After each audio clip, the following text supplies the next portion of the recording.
my dear and dearest ones, welcome to Raise Again. നിങ്ങളുടെ ലച്ചുമിസ് ആണ്. പല മക്കളും കമന്റിൽ ചോദിച്ച ചോദ്യമാണ്, ചാപ്റ്റർ 3 ഒന്ന് പറഞ്ഞു തരുമോ? കാരണം വോളിയം 1 പഠിച്ചത് ഓർമ്മയില്ല. എന്നാൽ പ്രീവിയസ് ഇയർ ക്വസ്റ്റ്യൻ പേപ്പേഴ്സ് എടുത്ത് നോക്കിയാൽ ചാപ്റ്റർ 3 നിന്ന് molten NaCl solution, galvanic cell, displacement reaction, ഈ ടോപ്പിക്സിൽ നിന്നൊക്കെ ക്വസ്റ്റ്യൻസ് ഉണ്ട്. മറന്നുപോയി എന്നുള്ളത്. എന്നാൽ ടെൻഷൻ അടിക്കേണ്ട, ഈ ഒറ്റ വീഡിയോ മതി reactivity series and electro chemistry complete ആയിട്ട് നിങ്ങൾക്ക് മനസ്സിലാക്കാനും. നമ്മൾ എന്ത് ചെയ്യുന്നുണ്ട്, മോഡൽ ക്വസ്റ്റ്യനും നമ്മുടെ ക്ലാസ്സിൽ നമ്മൾ ഡിസ്കസ് ചെയ്യുന്നുണ്ട്. സോ ഈ ചാനൽ ആദ്യമായിട്ടാണ് കാണുന്നതെങ്കിൽ സബ്സ്ക്രൈബ് ചെയ്യാൻ മറക്കണ്ട. കാരണം നിങ്ങൾക്ക് വേണ്ട അപ്ഡേഷൻസും കാര്യങ്ങളെല്ലാം ഈ ചാനലിൽ നിങ്ങൾക്ക് അവൈലബിൾ ആണ്. അതെല്ലാം നിങ്ങളിലേക്ക് എത്തണമെങ്കിൽ സബ്സ്ക്രൈബ് ചെയ്യുക. അതേപോലെ തന്നെ ലൈക്ക് ചെയ്യാനും നിങ്ങളുടെ ഫ്രണ്ട്സിലേക്ക് ഈ വീഡിയോ ഷെയർ ചെയ്യാനും മറക്കരുത് കേട്ടോ. അപ്പൊ നമുക്ക് എന്ത് ചെയ്യാം, നമ്മുടെ ചാപ്റ്ററിലേക്ക് പോവാം. റിയാക്ടിവിറ്റി സീരീസിൽ മെയിൻലി നമുക്ക് പഠിക്കാനുള്ളത് 3 ടോപ്പിക്കാണ്. റിയാക്ഷൻ ഓഫ് മെറ്റൽസ് പഠിക്കാനുണ്ട്, ഡിസ്പ്ലേസ്മെന്റ് റിയാക്ഷൻ പഠിക്കാനുണ്ട്, അതേപോലെ തന്നെ എന്താണ് ഗാൽവനിക് സെല്ലും ഇലക്ട്രോളിസിസുമാണ് നമുക്ക് പഠിക്കാനുള്ളത്. ആദ്യം നമുക്ക് എന്ത് ചെയ്യാം, റിയാക്ഷൻ ഓഫ് മെറ്റൽസ് നോക്കാം അല്ലെ. 3 റിയാക്ഷൻസ് ആണ് ഈ പഠിക്കാനുള്ളത്. ഫസ്റ്റ് റിയാക്ഷൻ നിങ്ങൾ നോക്കിക്കേ, reaction of metals with water. Metal വാട്ടറുമായിട്ട് റിയാക്ട് ചെയ്ത് കഴിഞ്ഞാൽ നമുക്ക് പ്രൊഡക്റ്റ് കിട്ടുന്നത് എന്തൊക്കെയാണ്? മെറ്റൽ ഹൈഡ്രോക്സൈഡും ഹൈഡ്രജൻ ഗ്യാസും ആണ്. ഏറ്റവും ഷോർട്ട് ആയിട്ടാണ് നമ്മൾ എഴുതിയത് 3 ടോപ്പിക്. നമ്മുടെ ടെക്സ്റ്റ് ബുക്കിലുള്ള ഒരു 4-5 പേജ് നമ്മൾ എന്ത് ചെയ്യാണ്, സിംഗിൾ സ്ലൈഡിലാക്കി മാറ്റിയതാണ്. അപ്പൊ നോക്കുക, എന്താണ് മെറ്റൽ ഹൈഡ്രോക്സൈഡും ഹൈഡ്രജൻ ഗ്യാസും പ്രൊഡ്യൂസ് ചെയ്യുന്നു. പരീക്ഷയ്ക്ക് ചോദിക്കും which is the gas produced when metal reacts with acid. ഏതെങ്കിലും എക്സാമ്പിൾ വെച്ചിട്ടായിരിക്കും ചോദിക്കുന്നത്. ഹൈഡ്രജൻ ഗ്യാസ് ആണ്. ഇനി നമ്മൾ ശ്രദ്ധിക്കേണ്ടത് മെഗ്നീഷ്യത്തിന്റെ പ്രത്യേകത എന്ന് പറയുന്നത്, magnesium will react with hot water. ചൂടുവെള്ളവുമായിട്ട് റിയാക്ട് ചെയ്യുന്ന ലോഹം ഏതാണെന്ന് ചോദിച്ചാൽ ഏതാണ്? മെഗ്നീഷ്യം ആണ്. ഇനി അലൂമിനിയം, അയേൺ ആൻഡ് സിങ്കിന്റെ പ്രത്യേകത എന്താണ്? സാധാരണ വെള്ളമായിട്ടോ ചൂടുവെള്ളമായിട്ടോ അവർ റിയാക്ട് ചെയ്യില്ല. പകരം എന്തായിട്ടാണ് റിയാക്ട് ചെയ്യുന്നത്? സ്റ്റീമുമായിട്ടാണ് റിയാക്ട് ചെയ്യുന്നത്. അലൂമിനിയം, അയേൺ, സിങ്ക് എന്താണ് ചെയ്യുന്നത്? സ്റ്റീമുമായിട്ടാണ് റിയാക്ട് ചെയ്യുന്നത്.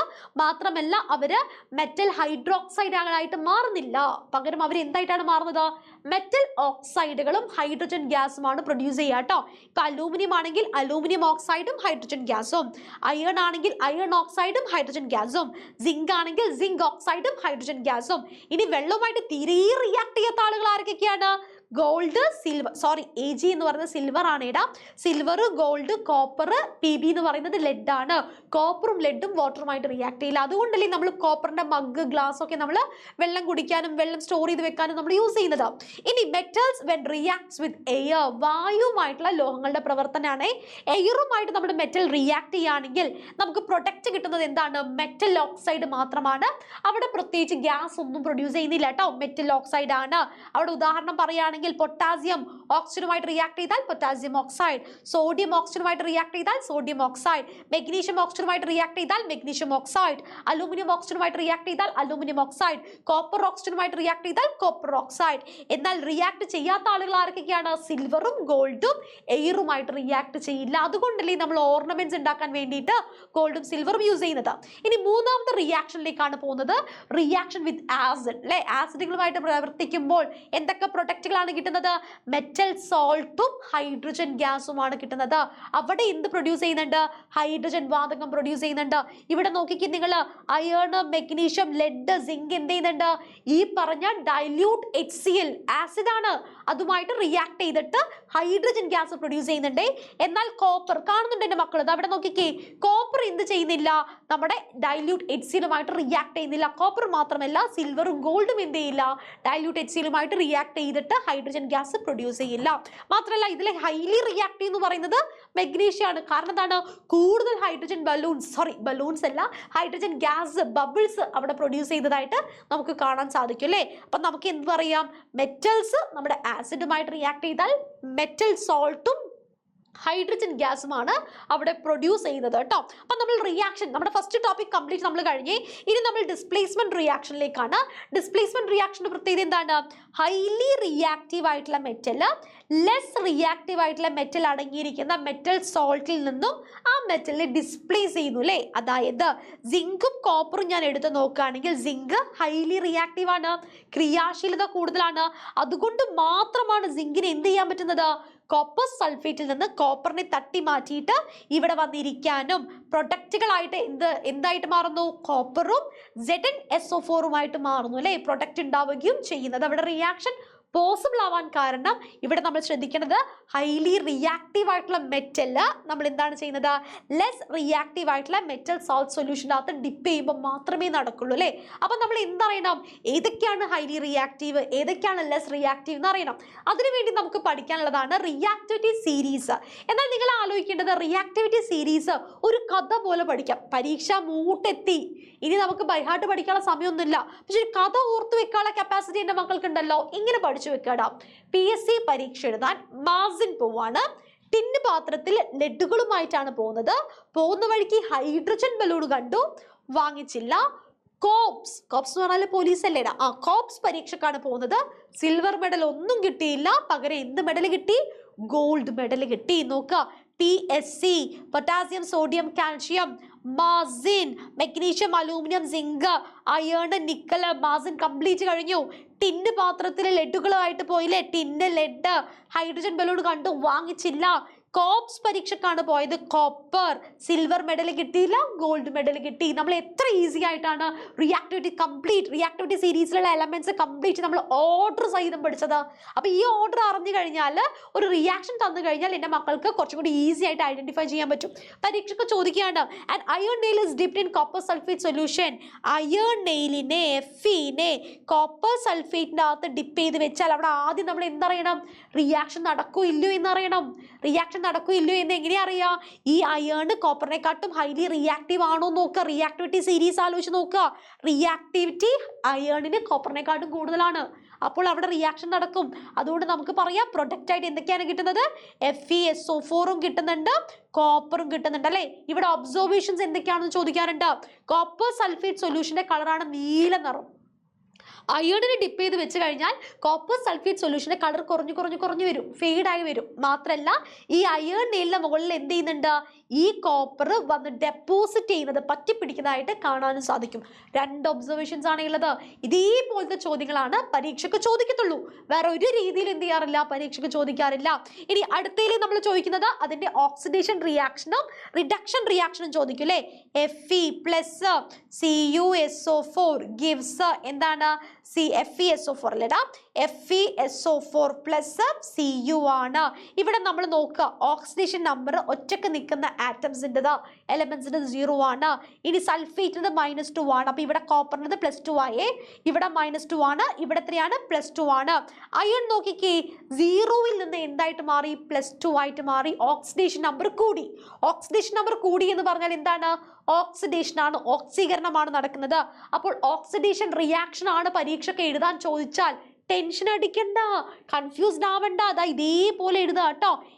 Fe എന്താണ് മാറുന്നത്, Fe2+ ആയിട്ട് മാറി. ഇതാ ഞാൻ ഇവിടെ അങ്ങനെയല്ല എഴുതിയത്, Fe gives Fe2+ എന്ന് എഴുതിയ സ്ഥിതിക്ക് നമ്മൾ അവിടെ എന്ത് എഴുതണം, 2 ഇലക്ട്രോൺ കൂടിയും കൂട്ടി എഴുതണം. കാരണം എന്താണ്, Fe 2 ഇലക്ട്രോൺ വിട്ട് കൊടുത്തിട്ട് Fe2+ ആയിട്ട് മാറി എന്നാണ് അർത്ഥം. അങ്ങനെയാണെങ്കിൽ റിഡക്ഷൻ, നിരോക്സീകരണം എങ്ങനെ എഴുതുക, ഇവിടെ നോക്കുക, ഇവിടെ Cu2+ എന്തായിട്ട് മാറി, Cu ആയിട്ട് മാറി, 0 ഓക്സിഡേഷൻ നമ്പർ ആയിട്ട് മാറി. അവിടെ ഓക്സിഡേഷൻ നമ്പർ കുറഞ്ഞു. ഓക്സിഡേഷൻ നമ്പർ കുറഞ്ഞു എന്ന് പറഞ്ഞാൽ റിഡക്ഷൻ ആണ്, നിരോക്സീകരണമാണ്. അപ്പൊ നമുക്ക് ഇവിടെ എങ്ങനെ എഴുതാം, Cu2+ അല്ലെ, Cu2+. അവിടെ 2+ എഴുതിയ സ്ഥിതിക്ക് നമ്മൾ ഇവിടെ എന്തെഴുതണം, 2 ഇലക്ട്രോണെ സ്വീകരിച്ചിട്ട് എന്തായിട്ട് മാറുന്നു എന്ന് എഴുതണം, Cu ആയിട്ട് മാറുന്നു എന്ന് എഴുതണം. എത്ര ഈസി ആയിട്ട് നമ്മൾ ഓക്സിഡേഷൻ റിയാക്ഷനും റിഡക്ഷൻ റിയാക്ഷനും എഴുതിയത്. ഈസി ആയിരുന്നില്ലേ, സിമ്പിൾ ആയിരുന്നില്ലേ? അങ്ങനെയാണെങ്കിൽ ഈ ഒരു ചോദ്യത്തിന്റെ ആൻസർ നിങ്ങൾ സ്വന്തമായിട്ടൊന്ന് എഴുതി നോക്കുക. ഓക്കെ, നിങ്ങൾക്ക് സ്വന്തമായിട്ട് സോൾവ് ചെയ്യാൻ വേണ്ടിയിട്ടുള്ള ഒരു ചോദ്യമാണേ, അതൊന്ന് പ്രാക്ടീസ് ചെയ്ത് നോക്കാം. ഇനി അടുത്തത് ഗാൽവനിക് സെല്ലാണ്. ഗാൽവനിക് സെല്ല് പഠിക്കേണ്ട 1 മാർക്കിന്റെ 3 ചോദ്യങ്ങളാണ്. എന്ത് എനർജി എന്തായിട്ട് മാറുന്നു, കെമിക്കൽ എനർജി ഇലക്ട്രിക്കൽ എനർജി ആയിട്ട് മാറുന്നു അല്ലെ, രാസോർജം എന്തായിട്ട് മാറുന്നു, വൈദ്യുതോർജ്ജമായിട്ട് മാറുന്നു. അതേപോലെ ഇലക്ട്രോണിന്റെ ഫ്ലോ, പ്രവാഹം ഏത് ദിശയിലാണെന്ന് ചോദിക്കാറുണ്ട്. ഏതാണ്, യെസ്, നമുക്ക് നെഗറ്റീവ് ഇലക്ട്രോഡിൽ നിന്ന് പോസിറ്റീവ് ഇലക്ട്രോഡിലേക്കാണ്. വേണമെങ്കിൽ നമുക്ക് പറയാം ആനോഡിൽ നിന്ന് കാത്തോഡിലേക്കാണെന്ന് പറയാം അല്ലെ. ഇതേതാണ്, ഇത് ആനോഡാണ്, ഇത് കാത്തോഡാണ്. സോ നമുക്ക് എന്ത് പറയാം? ആനോഡിൽ നിന്ന് കാത്തോഡിലേക്കാണെന്ന് പറയാം. ഇനി കറന്റ് ഫ്ലോ എങ്ങനെയാണെന്ന് ചോദിച്ചാൽ എന്താ പറയാ? എന്താണ്? വൈദ്യുത പ്രവാഹം ആ ഇലക്ട്രോൺ പ്രവാഹത്തിന് നേരെ ഓപ്പോസിറ്റ്, അതായത് കാത്തോഡിൽ നിന്നും ആനോഡിലേക്കാണ്, പോസിറ്റീവിൽ നിന്നും നെഗറ്റീവിലേക്കാണെന്ന് പറയാം കേട്ടോ. 1 മാർക്കിന് ചോദിക്കുന്ന ഒരു ചോദ്യമാണ്. ഇനി നിങ്ങളടുത്ത് ചോദിക്കുക ആനോഡിലെയും കാത്തോഡിലെയും റിയാക്ഷൻസ് എഴുതാൻ ചോദിക്കാറുണ്ട്. അപ്പൊ നിങ്ങൾ മനസ്സിലാക്കേണ്ടത് നമ്മുടെ ഈ വോൾട്ട് മീറ്ററിന്റെ നെഗറ്റീവ് വശം കണക്ട് ചെയ്തിരിക്കുന്ന ഈ ഇലക്ട്രോഡ് ഇല്ലേടാ, അത് ആനോഡാണ്. ആനോഡിൽ ഓക്സിഡേഷൻ മാത്രമേ നടക്കുള്ളൂ. അത് എങ്ങനെ നോക്കിയാലും ഓക്സിഡേഷൻ മാത്രമേ നടക്കുള്ളൂ. കാത്തോഡ് എടുത്ത് നോക്കുകയാണെങ്കിലോ കാത്തോഡിൽ എപ്പോഴും നടക്കുന്നത് റിഡക്ഷൻ ആണ്, നിരോക്സീകരണമാണ്. ഓർത്തു വെക്കാനുള്ള എളുപ്പത്തിന് പഠിക്കാം.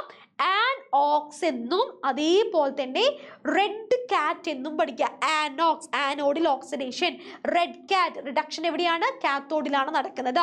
അപ്പൊ നോക്കുക കേട്ടോ, ഏത് സൊല്യൂഷൻ ആണോ എടുത്തിരിക്കുന്നത്, സിങ്ക് സൾഫേറ്റ് ആണ്, അപ്പോൾ നമ്മൾ ഇവിടെ ഡിപ്പ് ചെയ്യേണ്ട മെറ്റൽ ഏതാണ്? സിങ്ക് ആണ്. ഇവിടെ കോപ്പർ ആണ് ഡിപ്പ് ചെയ്തതെങ്കിൽ ഇവിടെ എടുക്കുന്ന സൊല്യൂഷൻ ഏതായിരിക്കണം? കോപ്പർ സൾഫേറ്റ് ആയിരിക്കണം. ഇനി നമുക്ക് ആനോഡിലുള്ള റിയാക്ഷൻ ഒന്ന് എഴുതിയാലോ? സിങ്ക് അല്ലേ? ഓക്സിഡേഷൻ എന്ന് പറഞ്ഞാൽ ഇലക്ട്രോൺ വിട്ടുകൊടുക്കുന്ന റിയാക്ഷൻ ആണല്ലേ. അപ്പോൾ Zn gives Zn2 plus 2 electron എന്നാണ് വരുന്നത്.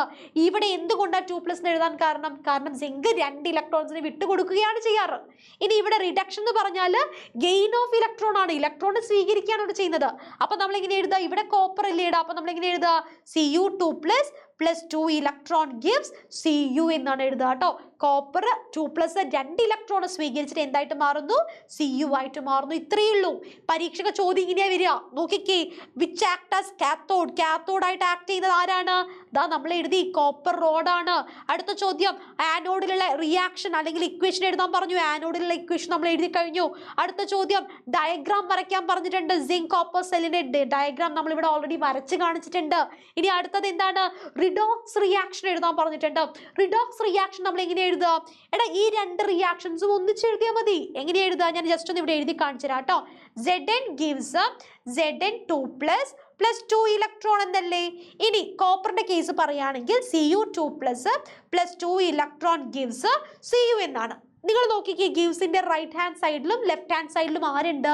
2 ഇലക്ട്രോൺസ് ഉണ്ട്. ആ 2 ഇലക്ട്രോൺസിനെ അങ്ങോട്ട് ക്യാൻസൽ ചെയ്ത് കളയാം. എന്നിട്ട് നമ്മൾ എന്ത് ചെയ്യാണ്? ദാ ഈ കാണുന്ന Zn plus Cu2 plus gives Zn2 plus Cu എന്ന് എഴുതിയാൽ നമ്മുടെ എന്ത് കിട്ടി? റിഡോക്സ് റിയാക്ഷൻ കിട്ടി. ഇത്രയേ ഉള്ളൂ. ഗാൽവനിക് സെല്ലിൽ പല മക്കളും ഫേസ് ചെയ്യുന്ന പ്രശ്നമാണ് ആനോഡിന്റെ റിയാക്ഷൻ എഴുതാൻ, കാത്തോഡിന്റെ റിയാക്ഷൻ എഴുതാൻ. റിഡോക്സ് എന്ന് പറയുമ്പോൾ അയ്യോ എന്ന് പറയും. എന്തിനാണ് റിഡോക്സ് എന്ന് പറഞ്ഞാൽ? ആ ആനോഡിലെ റിയാക്ഷനും കാത്തോഡിലെ റിയാക്ഷനും നമ്മൾ ഒന്നിച്ച് എഴുതുന്നു. അത്രയേ ഉള്ളൂ കേട്ടോ. അപ്പൊ ക്ലിയർ ആണല്ലോ നിങ്ങൾക്ക്? അങ്ങനെയാണെങ്കിൽ നമുക്ക് എന്ത് ചെയ്യാം? ഇലക്ട്രോളിസിസിലേക്ക് പോവാം. ഇത്ര പഠിച്ചു വെക്കാം. നമ്മുടെ ഇലക്ട്രോളിസിന്റെ കേസ് നമ്മൾ എടുക്കുകയാണെങ്കിൽ ഈ കാണുന്നത് എന്താണ്? മോൾട്ടൺ NaClന്റെ ഇലക്ട്രോളിസിസ് ആണ്. മോൾട്ടൺ NaCl നമുക്കറിയാം ഏതൊക്കെ അയോണുകൾ മാത്രമാണുള്ളത്? Na+ അയോണും Cl- അയോണുമാണ് അല്ലേ. ഇവിടെ നമ്മൾ ശ്രദ്ധിക്കേണ്ട മെയിൻ പോയിന്റ് എന്ന് പറയുന്നത്, നോക്കിക്കേ, ബാറ്ററിയുടെ പോസിറ്റീവ് വശം കണക്ട് ചെയ്തത് എന്താണ്? ആനോഡാണ്. പിന്നെ നമ്മൾ പഠിച്ച പോലെ തന്നെ ആനോഡിൽ ഓക്സിഡേഷൻ ആണ് സംഭവിക്കുന്നത്. ഇനി നോക്കിക്കേ, ബാറ്ററിയുടെ നെഗറ്റീവ് വശം കണക്ട് ചെയ്തിരിക്കുന്നത് കാത്തോഡിലാണ്. കാത്തോഡിൽ സ്വതവേ എന്താ നടക്കുക? റിഡക്ഷൻ ആണ് സംഭവിക്കുക. സോ പരീക്ഷയ്ക്ക് എപ്പോഴും ചോദിച്ചു കാണുന്ന ഒരു ചോദ്യമാണ്. നിങ്ങൾ എന്ത് ചെയ്യരുത്? മറന്നു പോവരുത്. ആ ഒരു പോസിറ്റീവ് വശം കണക്ട് ചെയ്തിരിക്കുന്നത് ആനോഡാണ്, നെഗറ്റീവ് വശം കണക്ട് ചെയ്തിരിക്കുന്നത് കാത്തോഡാണ്. ഏതിലാണ്? ഇലക്ട്രോളിസിസിലാണ്. ഗാൽവനിക് സെല്ലിൽ നേരെ മറിച്ചായിരുന്നു. ഗാൽവനിക് സെല്ലിൽ നെഗറ്റീവ് വശം കണക്ട് ചെയ്തിരിക്കുന്നതാണ് ആനോഡ്, പോസിറ്റീവ് വശത്ത് എന്തായിരുന്നു? നമ്മുടെ കാത്തോഡ് ആയിരുന്നു. ഇതാണ് നമ്മുടെ വ്യത്യാസം വരുന്നത് കേട്ടോ. അപ്പൊ പഠിച്ചു വെക്കാം, മനസ്സിലാക്കി വെക്കാം. ഇനി ഇവിടെ നിങ്ങൾ അറിയേണ്ടത് എന്താണ്? ഏത് ഗ്യാസ് ഇവിടെ പ്രൊഡ്യൂസ് ചെയ്യുന്നു എന്ന് അറിയണം അല്ലേ. നിങ്ങൾ നോക്കിക്കേ, ആനോഡിൽ നമുക്ക് പ്രൊഡ്യൂസ് ചെയ്യുന്ന ഗ്യാസ് ഏതാണ്? It is chlorine gas. കാത്തോഡിൽ നമുക്ക് പ്രൊഡ്യൂസ് ചെയ്യുന്ന ഗ്യാസ് ആണോ? അല്ല, സോഡിയം ഡെപ്പോസിറ്റ് ആണ് ചെയ്യുന്നത്. കാരണം ഇവിടെയുള്ള അയോണുകൾ എന്ന് പറയുന്നത് Na+ അയോണും Cl- അയോണുകളും മാത്രമാണ്. അപ്പോൾ Cl- അയോണുകൾ ആനോഡിലേക്കും Na+ അയോണുകൾ കാത്തോഡിലേക്കും പോകുന്നു അല്ലേ. അങ്ങനെയാണ് നമുക്ക് ക്ലോറിൻ ഗ്യാസ് ആനോഡിലും അതുപോലെ തന്നെ സോഡിയം എവിടെയും കിട്ടുന്നത്? കാത്തോഡിലും നമുക്ക് കിട്ടുന്നത്. ഇനി NaCl സൊല്യൂഷൻ, NaCl ലായനിയുടെ വൈദ്യുത വിശ്ലേഷണം അഥവാ എന്താ പറയുക, ഇലക്ട്രോളിസിസ് ചോദിച്ചാൽ നമ്മൾ എങ്ങനെയാ പറയുക? സെയിം സാധനങ്ങൾ തന്നെയാണ്. എന്നാൽ അവിടെ ശ്രദ്ധിക്കേണ്ടത് എന്താണ്? ഇവിടെ നമുക്ക് Na+ അയോൺ ഉണ്ട്, Cl- അയോൺ ഉണ്ട്, OH- അയോൺ ഉണ്ട്, H+ അയോണുകളുണ്ട്, H3O+ അയോണുകളുണ്ട്, വാട്ടർ മോളിക്യൂൾസ് ഉണ്ട് അല്ലേ? നിങ്ങൾ ശ്രദ്ധിക്കണേ, ആനോഡിലേക്ക് വരുന്നത് എന്ത് തന്നെയാണ്? ക്ലോറിൻ തന്നെയാണ്. അതുകൊണ്ടാണ് അവിടെ നമുക്ക് എന്ത് കിട്ടുന്നത്? Cl- ആണ്. അതുകൊണ്ടാണ് നമുക്ക് അവിടെ എന്ത് കിട്ടുന്നത്? ക്ലോറിൻ ഗ്യാസ് ലിബറേറ്റ് ചെയ്യുന്നത്. അതേപോലെ കാത്തോഡ് നിങ്ങൾ എടുത്ത് നോക്കുകയാണെങ്കിൽ അവിടെ റെഡ്യൂസ് ചെയ്യപ്പെടുന്നത് ആരാണ്? നമ്മുടെ വാട്ടർ മോളിക്യൂൾ ആണ് കേട്ടോ. വാട്ടർ മോളിക്യൂൾ ആയതുകൊണ്ടാണ് അവിടെ നമുക്ക് എന്ത് കിട്ടുന്നത്? ഹൈഡ്രജൻ ഗ്യാസ് നമുക്ക് കിട്ടുന്നത്. അപ്പൊ ഈ പോയിന്റുകൾ നിങ്ങൾ മനസ്സിലാക്കുക. ആനോഡിൽ എപ്പോഴും രണ്ട് കേസിലും ക്ലോറിൻ ഗ്യാസ് ആണ്. എന്നാൽ കാത്തോഡിൽ മോൾട്ടൺ NaCl ആണെങ്കിൽ Na ഡെപ്പോസിറ്റ് ചെയ്യുകയും ഇനി NaCl സൊല്യൂഷൻ ആണെങ്കിൽ ഹൈഡ്രജൻ ഗ്യാസ് ലിബറേറ്റ് ചെയ്യുകയാണ് ചെയ്യുന്നത് കാത്തോഡിന്റെ കേസിൽ. കഴിഞ്ഞു. ഇനി അത് റിലേറ്റഡ് ആയിട്ടുള്ള ഒരു ക്വസ്റ്റ്യൻ ഞാൻ നിങ്ങൾക്ക് ഇവിടെ തന്നിട്ടുണ്ട്. സ്വന്തം ഒന്ന് പ്രാക്ടീസ് ചെയ്ത് നോക്കുക. കാരണം നിങ്ങൾ സ്വന്തം ഒന്ന് പ്രാക്ടീസ് ചെയ്താൽ മാത്രമേ നിങ്ങൾക്ക് എന്ത് ചെയ്യാൻ പറ്റുള്ളൂ, ആ ഒരു കൺസെപ്റ്റ് നിങ്ങൾക്ക് മനസ്സിലായി. കാരണം ക്വസ്റ്റ്യൻ മനസ്സിലാക്കി ആൻസർ ചെയ്യുന്നതല്ലേ നിങ്ങളുടെ ബുദ്ധിമുട്ട്. ആ ബുദ്ധിമുട്ട് ഫേസ് ചെയ്യരുത് എന്നുള്ളത് കൊണ്ടാണ് നിങ്ങൾക്ക് ക്വസ്റ്റ്യൻസ് തരുന്നത് കേട്ടോ. ഇനി ഇതും അതേ ടൈപ്പ് ഓഫ് ക്വസ്റ്റ്യൻ ആണ്. ഇതൊന്ന് ആൻസർ ചെയ്ത് നോക്കുക. ഇനി അടുത്തത് ഇതാണ് electroplating. The last and final topic ആണ്. ഇലക്ട്രോപ്ലേറ്റിംഗിൽ നമ്മൾ പോസിറ്റീവ് വശം കണക്ട് ചെയ്തിരിക്കുന്ന ആളുടെ പ്രത്യേകത എന്താണ്? ഈ മെറ്റൽ ടു ബി പ്ലേറ്റഡ്. ഏത് മെറ്റലാണോ നമുക്ക് പൂശേണ്ടത് ആ മെറ്റലാണ് ഉപയോഗിക്കേണ്ടത്. എനിക്കിപ്പോൾ കോപ്പറിനെ അയേൺ ബാങ്കിളുടെ മുകളിൽ പൂശണമെങ്കിൽ ഞാൻ ഈ എടുത്തിരിക്കുന്ന ആൾ എന്തായിരിക്കണം? കോപ്പർ ആയിരിക്കണം. എന്താ നോക്കിക്കേ, ഞാൻ എടുക്കേണ്ട ആരാണ്? കോപ്പർ റോഡ് ആയിരിക്കണം അല്ലേ? ഇനി നെഗറ്റീവ് ഇലക്ട്രോഡിൽ അല്ലെങ്കിൽ നെഗറ്റീവ് ടെർമിനൽ ഞാൻ എന്താണ് എടുക്കുന്നത്? ഏത് ഒബ്ജക്റ്റിന്റെ മുകളിലാണോ എനിക്ക് പൂശേണ്ടത് ആ ഒബ്ജക്റ്റ് ആണ് എടുക്കേണ്ടത്. നോക്കിക്കേ, നെഗറ്റീവ് ടെർമിനലിൽ ഞാൻ കണക്ട് ചെയ്തിരിക്കുന്നത് ആരാണ്? അയേൺ ബാങ്കിളാണ്. അയേൺ ബാങ്കിളിന്റെ മുകളിലാണ് എനിക്ക് കോപ്പർ പൂശേണ്ടത്. ഇനി ആ ഒരു ഇലക്ട്രോലൈറ്റിന്റെ പ്രത്യേകത എന്താണ്? Salt solution of the metal to be coated. പൂശേണ്ട ലോഹത്തിന്റെ ലവണ ലായനി ആയിരിക്കണം. ഇവിടെ എനിക്ക് കോപ്പർ അല്ലേ പൂശേണ്ടത്. അപ്പൊ ഞാൻ ഇവിടെ എടുക്കുന്ന സൊല്യൂഷൻ എന്തായിരിക്കണം? കോപ്പർ സൾഫേറ്റ് സൊല്യൂഷൻ ആയിരിക്കണം. ഏതായിരിക്കണം? കോപ്പർ ആണെങ്കിൽ കോപ്പർ സൾഫേറ്റ് സൊല്യൂഷൻ. ഇനി എനിക്ക് സിൽവർ ആണ് പൂശേണ്ടതെങ്കിൽ ഞാൻ എന്താ ചെയ്യേണ്ടത്? സിൽവർ നൈട്രേറ്റ് സൊല്യൂഷന്റെയോ അല്ലെങ്കിൽ സോഡിയം സൈനൈഡും സിൽവർ സൈനൈഡ് സൊല്യൂഷന്റെയും ലായനി എടുക്കാം.